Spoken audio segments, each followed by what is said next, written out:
चुनाव के बाद बच्चों की तरह नहीं रोना। चुनाव के बाद बच्चों की तरह सिसक सिसक कर नहीं रोना। तुम मुख्यमंत्री बने और जनाब मुलायम सिंह बने तो मुसलमानों के वोट की खैरात से बने। तुम याद रखो इस बात।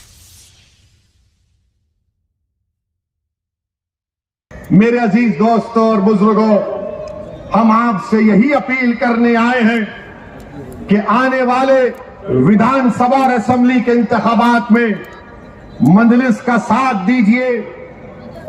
मैंने ये फैसला किया और फिर कह रहा हूं, हमने ये कहा कि हम कांग्रेस और बीजेपी को छोड़कर किसी से भी अलायंस करने के लिए तैयार हैं।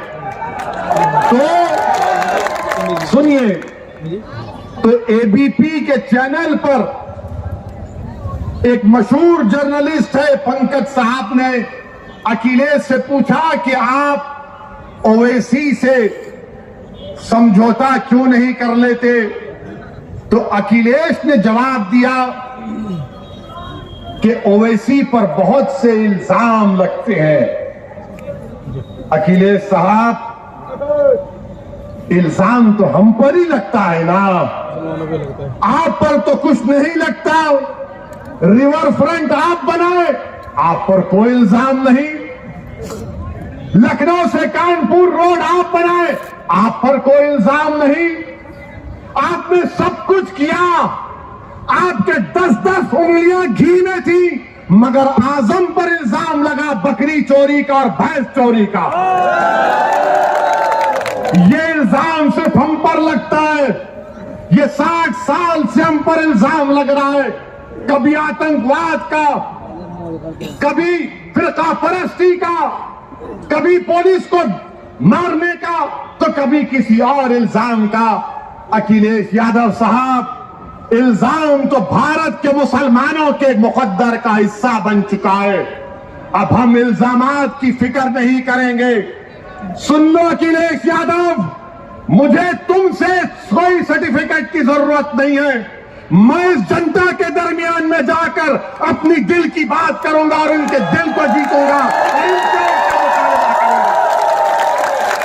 तुम क्या दोगे? तुम 11% यादव हो, हम 19% मुसलमान हैं। अगर तुम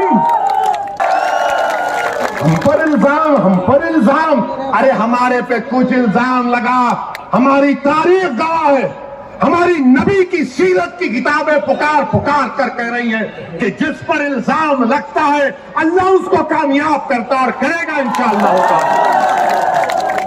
इल्जाम है, कोई बात नहीं है, मगर याद रखो, चुनाव के बाद बच्चों की तरह नहीं रोना। चुनाव के बाद बच्चों की तरह सिसक सिसक कर नहीं रोना। हम तो रोते हैं अपने रब के सामने हाथ उठाकर। हम इन जालिमों के सामने अपनी बेबसी का इजहार नहीं करते, हम रब्बे कायनात के सामने अपनी बेबसी का इजहार करते हैं, क्योंकि वो गफूर रहीम है, वो सत्तार है, वो गफ्फार है, वो लतीफ है, और अल्लाह हमको कामयाब और कामरान करेगा।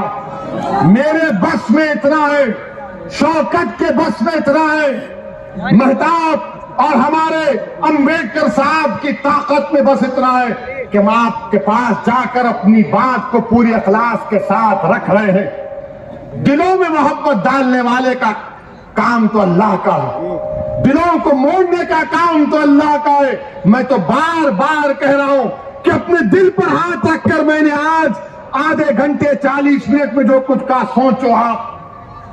अपने घर को जाओ, रात के अंधेरे में अगर तुम उठते हो तो सोचो इस बात को, कब तक हम सिस्कियां लेकर, कब तक हम इस गैर यकीनी कैफियत में अपनी जिंदगी को गुजारेंगे।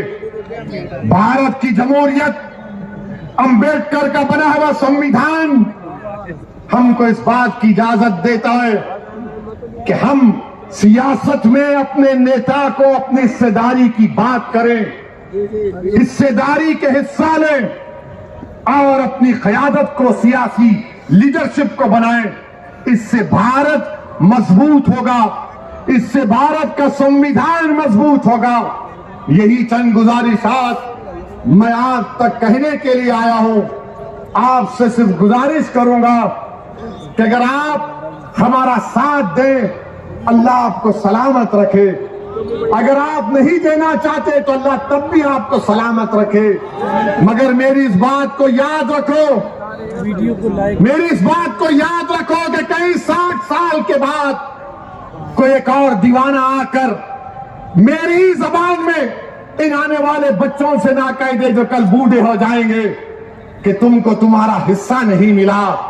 हिस्सा उसी वक्त मिलेगा जब आप उठ खड़े होंगे, सियासी क़यादत बनाएंगे, अपने वोट से अपनी पार्टी को कामयाब करेंगे। जिस तरह ठाकुरों ने योगी को मान लिया, जिस तरह पिछड़ा वर्ग ने मोदी को अपना लिया, जिस तरह दलितों ने आज बहन जी और चंद्रशेखर आजाद को अपना नेता मानते हैं। आओ मुसलमानों, तुम मुझे नहीं तो खुद नेता बन जाओ। मैं तुम्हारे साथ करने के लिए तैयार हूं। अस्सलाम वालेकुम व रहमतुल्लाहि व बरकातुहू।